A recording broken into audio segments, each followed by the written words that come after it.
हाँ स्टूडेंट, मैं हूं अंकित और स्वागत है आपका हमारे नए वीडियो में जिसके अंदर आज हम पढ़ेंगे 15.3 एक्सरसाइज के सारे क्वेश्चन।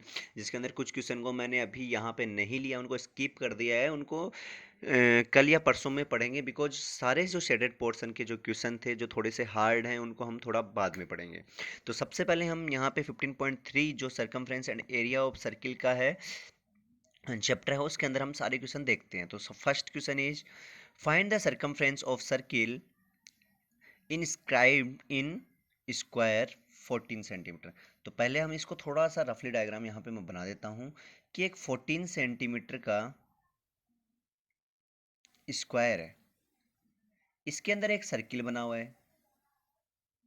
अगर सर्किल इसके अंदर बना हुआ है, ध्यान से देखिएगा, सर्किल इसके अंदर की साइड बना हुआ है, तो अगर डायमीटर सर्किल का देखें पूरा इतना है तो ये 14 अगर यहाँ है तो ये भी 14 होना चाहिए। अगर डायमीटर सर्किल का 14 है, इसका मतलब रेडियस कितनी होगी इसकी 7, हाफ कर दी। अब हमें क्या पूछा गया है सर्किल का square of, find the circumference. तो सरकमफ्रेंस का फॉर्मूला था 2 पाई आर। सो ये रहा आपके सामने यहाँ पे दिख रहा है कि 2 इंटू 22.7 इंटू ये इसकी रेडियस हो गई 2 pi and R equal to 44 centimetre. तो यहाँ पे ये क्वेश्चन सॉल्व भी करना हो तो आपको लैंग्वेज भी यहाँ पे राइट की हुई दिखेगी। Thus the radius of circle is r equal to 14/2 equal to 7 centimetre, और डायग्राम आपको अप साइड दिख ही गया। तो आपको अगर इसमें नोटबुक में राइट करना हो तो आप इसका स्क्रीनशॉट पहले ले लीजिए और या वीडियो को पॉज करके आप इसको राइट कर सकते हैं। After then second question. Second से पहले मैं आपको, चलो सेकंड बताते हैं अभी, एक इसी से सेम टू सेम क्वेश्चन आएगा उसके बाद। सेकंड क्वेश्चन इंपॉर्टेंट है, ये बड़ा अच्छा क्वेश्चन है कि difference between radius and circumference of circle is 74, find the area of circle. You know about it कि 2 पाई आर तो होता है सरकमफ्रेंस और आर होती है रेडियस। दोनों का जो डिफरेंस दिया है इसने कितना दिया है 74 दिया है। ये क्वेश्चन में दिया है, हमने नहीं दिखा है यहाँ पे। क्वेश्चन में बोला है कि सरकमफ्रेंस और इसका क्या जो रेडियस है उसका डिफरेंस है वो 74 है। तो बड़ा आसान है, हमें क्या करना है, सिंपली आर को कॉमन ले लेना है। तो यहाँ से बचेगा 2 पाई, यहाँ अगर हम आर कॉमन लेते हैं तो यहाँ से 2 पाई बचेगा -1 इक्वल टू 74। अब आगे की कैलकुलेशन में यहाँ पे आपको दिखा देता हूँ। जैसे आर कॉमन लिया, यहाँ पाई की वैल्यू रख दी 22/7। जैसे 7 कॉमन लेंगे ये तो 44 बन गया मल्टीप्लाई होके, और 7 इससे मल्टीप्लाई होके बन गया 7। तो आंसर आ गया 37/7। अब 37/7 को उधर की साइड ले जाएंगे इक्वल के, तो ये क्या बन जाएगा, जस्ट अपोजिट 7 अप साइड आ जाएगा, 37 डाउन साइड आ जाएगा। तो आवर आंसर इज 14। तो ये रेडियस आई है तो हमें तो इसका एरिया चाहिए, और एरिया का फॉर्मूला हम लगा देंगे, area of circle equal to pi are square, that means 22/7 into 14 का स्क्वायर। अगर इस क्वेश्चन को आपको इसके आंसर को राइट करना हो तो यहाँ पे मैं पूरा इसको शो कर देता हूँ। आफ्टर देन हम बात करते हैं थर्ड क्वेश्चन की। तो आराम से पहले क्वेश्चन देख लीजिए। In the given figure O is the centre of a win 90 degree, O A 3 centimetre, area of the shaded part. Figure थोड़ा नीचे की साइड बना हुआ है, चलो कोई बात नहीं। ये फिगर है, ये फिगर आपको पहले बना लेना है। किसमें 3 सेंटीमीटर है रेडियस, 90 डिग्री का एंगल बना हुआ है, हमें शेडेड पार्ट निकालना है। तो अब आपने वीडियो में देखा होगा शेडेड पार्ट को क्या बोलते हैं। शेडेड पार्ट को आप अगर वीडियो देख रहे हो तो कमेंट भी करके बताना शेडेड पार्ट को क्या बोल रहे हैं। बाकी तो अभी आगे मैं बता दूंगा, आपको सुने बिना कमेंट करना है। ओके, तो यहाँ पे शेडेड पार्ट है, इसको क्या बोलेंगे अपन, सेक्टर या सेगमेंट, इसको बोलेंगे सेगमेंट। तो हमें नॉर्मली सेगमेंट का इसमें फॉर्मूला राइट कर देना है। जो सेगमेंट का फॉर्मूला होता है pi are square theta upon 360 1/2 pi are square sine theta. तो पाई की वैल्यू हमें पता है 22/7 है, रेडियस अगले ने 3 दे रखी है, हमारे पास थीटा की वैल्यू 90 है, 360 नीचे है, और 1/2 इंटू 3 का स्क्वायर, आर का स्क्वायर यहाँ पे दे रखा था, और साइन थीटा मतलब साइन 90। और साइन 90 की वैल्यू मैंने कितनी बताई थी, 1 होती है। दोबारा बता रहा हूँ, साइन 0 की वैल्यू तो 0 होती है, साइन 30 की वैल्यू 1/2 होती है, आप राइट कर लीजिए इसमें काम आएगा। साइन 45 की वैल्यू 1/√2 होती है, साइन 60 की वैल्यू √3/2 होती है। बाकी मैं अभी आपको बताऊंगा जब ट्रिग्नोमेट्री चलेगा चैप्टर। अब इसको जैसे आगे सोल्व किया, यहाँ पे इसको सोल्व कर लिया कि यहाँ पे इनसे कैंसिल करके ये आ गए, और यहाँ से कैंसिल करके ये आ गए 3 का स्क्वायर 9 लग के, और जैसे इनको इनसे माइनस किया हमारे आंसर आ गए 2.57 स्क्वायर सेंटीमीटर। तो आपकी कैलकुलेशन आप ही को करनी है, क्या पता ये कैलकुलेशन भी रॉन्ग हो। तो कैलकुलेशन खुद पे करनी है आपको, अदरवाइज यहाँ पे नहीं देखना है कि मैंने क्या कैलकुलेशन की है, खुद कैलकुलेशन दो को बाद में मैच करो। आफ्टर देन ये भी बड़ा एग्जीक्यूशन था। If the perimeter of circle is equal the perimeter square, find the ratio of their areas. थोड़ा सा मैं यहाँ पे बताऊंगा इसको। अब देखिए एक बार, पेरीमीटर ऑफ सर्किल मतलब सरकमफ्रेंस बोलिए 2 पाई आर, और पेरीमीटर ऑफ स्क्वायर क्या होता है 4 इंटू साइड, तो 4 a लिख लेते हैं अपन। नॉर्मली यही तो दिया है हमें क्वेश्चन में, हमें तो एरिया का बाद में निकालना है रेशियो। तो हमें सिंपली करना क्या है, 2 पाई, पाई को ऐसे रहने दो, 2 को उधर भेज दो एक बार, पाई आर रहने दिया, और जैसे 2 यहाँ पे गया तो डिवाइड में नहीं चला गया, 2a के डिवाइड में चला गया। अब हम नॉर्मली देखें तो पाई आर अपॉन 2 किसकी वैल्यू आ रही है, ए की वैल्यू नहीं आ रही। ए की वैल्यू कितनी आ रही है, पाई आर अपॉन 2 आ रही है। हम किसी को भी ले जा सकते हैं, आर को उधर ले जाएंगे 2a अपॉन पाई हो जाएगा, इसमें कोई दिक्कत नहीं है। अब हमें इनका बोला है एरिया का, इनका क्या निकालना है हमें, रेशियो। तो एक बार देख लेते हैं क्या पूछा है। Then find the ratio of their areas, perimeter of circle and perimeter of square. तो एरिया ऑफ सर्किल और एरिया ऑफ स्क्वायर देखते हैं होता क्या है। हमें पता है area of circle pi are square होता है, और area of square a square होता है, कि साइड इंटू साइड, ये इनका एरिया होता है। तो हमें सिंपली पता है पाई आर स्क्वायर को तो पाई आर स्क्वायर रहने देते हैं, अब साइड पाई आर स्क्वायर को तो पाई आर स्क्वायर राइट कर दिया। अब ए स्क्वायर था तो हमें पता है अकेले ए को पाई आर अपॉन 2 बोलते हैं, तो ए स्क्वायर को कितना बोलेंगे, pi square r square upon 4 ही बोलेंगे। 4 तो 4 अप साइड भेज देता हूँ मैं, 4। नहीं समझे आप, करना क्या था कि पाई आर अपॉन 2 बोलते तो एक का स्क्वायर किया तो इन तीनों पे स्क्वायर लग गया साथ में। अब बात करें तो आर स्क्वायर से आर स्क्वायर कट हो जाएगा, 4 इंटू एक पाई से ये स्क्वायर, इसका पाई कट हो गया तो अपॉन पाई, पाई की वैल्यू कितनी होती है 4/22 नीचे और अपॉन 7। 2 का डिवाइड इसमें गया 2 टाइम, 2 का डिवाइड इसमें 11 टाइम, तो आवर आंसर इज 14:11।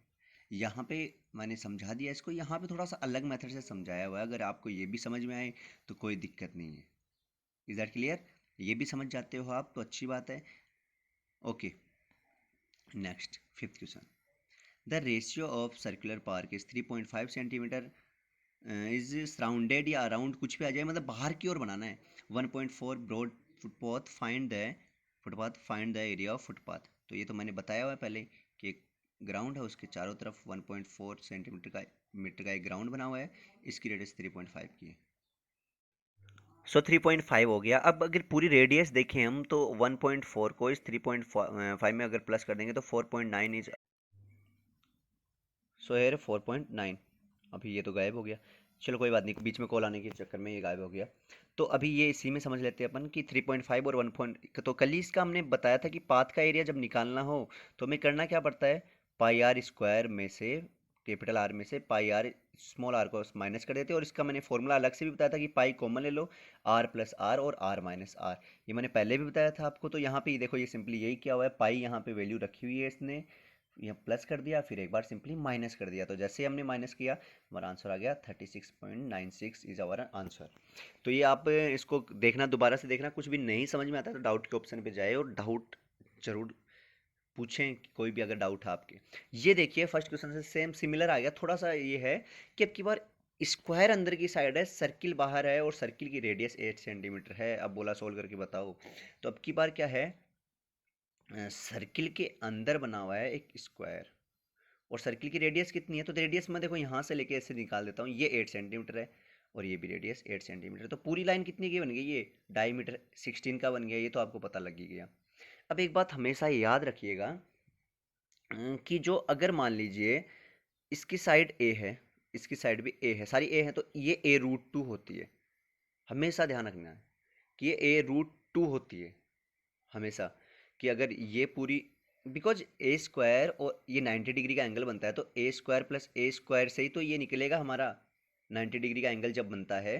तो ये हाइपोटेनस निकालना हो तो इन दोनों का स्क्वायर करते हैं, तो ए स्क्वायर और स्क्वायर कितने बन जाते हैं, 2a स्क्वायर, और इधर से रूट ट्रांसफर इधर होता है तो √2a बच जाता है। इसीलिए डायरेक्ट हमें याद रखना है कि जो डायगोनल होता है वो √2 आता है, जो भी साइड हो उस पर √2 लगा दो।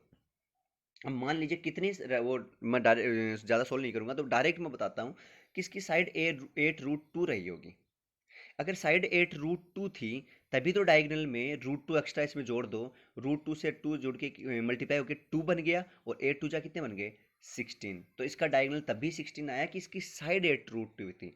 तो हमने यहाँ पे सिंपली यहाँ पे इसको समझाया हुआ भी है 16 बन गया। तो यहाँ पे इसकी साइड जो थी वो थी 8√2, और जैसे साइड इसकी 8 रूट हुई तो हमें एरिया ऑफ स्क्वायर का पता होता है, A√2 इंटू 8√2, 8 8 जा 64 हो गए, √2 को √2 से मल्टीप्लाई किया 2 बन गया। देन आंसर इज 128, दोनों को मल्टीप्लाई कर दिया। नेक्स्ट है इन द गिवन फिगर। अब ये वाला क्वेश्चन देखना थोड़ा ध्यान से कि BC तो हमारा 8 सेंटीमीटर है, ये जो BC है ये तो है 8 सेंटीमीटर, और जो AC है वो है 6 सेंटीमीटर। हमें निकालना है शेडेड पार्ट, जो है शेडेड पार्ट है यहाँ पे चारों का। तो अभी थोड़ा ध्यान से देखिएगा, ये 90 डिग्री का एंगल यहाँ पे अगर बन रहा है तो इसको मैं थोड़ा सा ऐसे बना दूँ डायग्राम को, ताकि ज़्यादा इजी रहे। C यहाँ कर दूँ, B यहाँ कर दूँ, A यहाँ कर दूँ।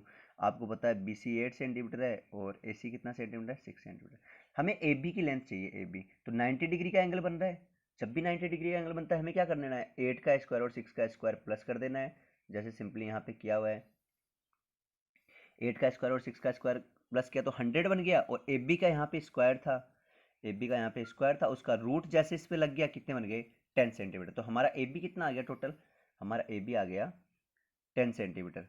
अब अगर रेडियस की बात करें तो 10 का हाफ कितना होता है, 5 सेंटीमीटर। तो सर्किल की रेडियस कितनी है, 5।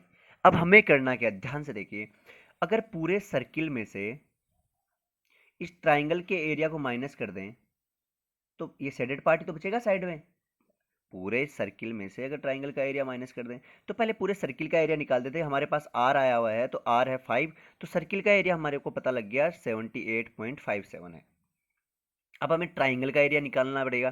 तो ट्राइंगल का एरिया क्या होता है, राइट ट्राइंगल में जब होता है ये हो जाती है बेस और ये हो जाती है हाइट, या फिर इसको बेस बोल दो इसको हाइट बोल दो, 1/2 बेस इंटू हाइट। तो 1/2 बेस है हमारा 6 और ये इसकी हाइट है 8, ये बन गया 24। और सिंपली हमें 78.57 में से 24 को माइनस कर देना, so our answer is 54.57। Next question is in the given figure radius of semicircle is 7 centimetre, find the area of circle form in semicircle. ये बड़ा आसान है, देखिए सेमी सर्किल के अंदर बोला जो सर्किल बना है अंदर इसका एरिया निकालना है। 7 सेंटीमीटर अगर इसकी रेडियस है, देखिए ये सेमी सर्किल बना हुआ है पूरा आधा सर्किल, अगर 7 ये रेडियस है, ये भी रेडियस है, और ये नीचे वाली भी इसकी रेडियस है 7। तो नीचे वाली अगर इसकी रेडियस है तो ये बड़े के लिए क्या बन गई, डायमीटर नहीं बन गई बड़े वाले सर्किल के लिए। तो अगर इसका डायमीटर 7 है तो इसकी रेडियस हो गई 7/2, जो स्मॉल सर्किल अंदर बनाया 7/2 इसकी क्या बन गई रेडियस। और जैसे इसकी रेडियस बन गई, रेडियस हमारे पास 7/2 आ गई, तो यहाँ 3.5 भी किया हुआ है, कोई दिक्कत नहीं है, 7/2 का डिवाइड दे दिया, लेकिन आप 7/2 से कीजिएगा। और जैसे इसको सोल्व कर लेंगे हमारा आंसर आ जाएगा 338.5। नेक्स्ट क्वेश्चन बोला अगर दो सर्किल के सरकमफ्रेंस को जोड़ें तो कौन सा इसमें से जो रूल है वो लगता है। तो अब मैं यहाँ पे बता देता हूँ आपको कि जैसे मान ली दो सर्किल हैं, दोनों के 2πr और 2πr को जोड़ने पे, R2 को जोड़ने पे 2πr आता है। मान लीजिए R1 और R2 दो सर्किल हैं, उससे जोड़ने पे एक बड़े वाले सर्किल, तो यहाँ 2π कॉमन नहीं दिख रही आपको, 2π कॉमन ले लो, R1 plus R2, R1 plus R2 बराबर, यहाँ भी 2π कॉमन आ गया, तो 2π से 2π कैंसिल हो गया बिकॉज ये डिवाइड में जाएगा इधर। सो 2π से 2π अगर कैंसिल यहाँ पे हो गया, अगर 2π से यहाँ पे 2π कैंसिल हो गया तो हमारा आंसर कितना आ गया, R1 plus R2 equal to R। तो यहाँ पे ये आ गया। नेक्स्ट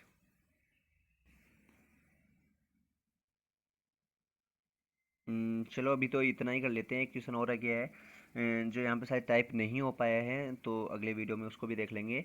आज के लिए इतना ही, धन्यवाद।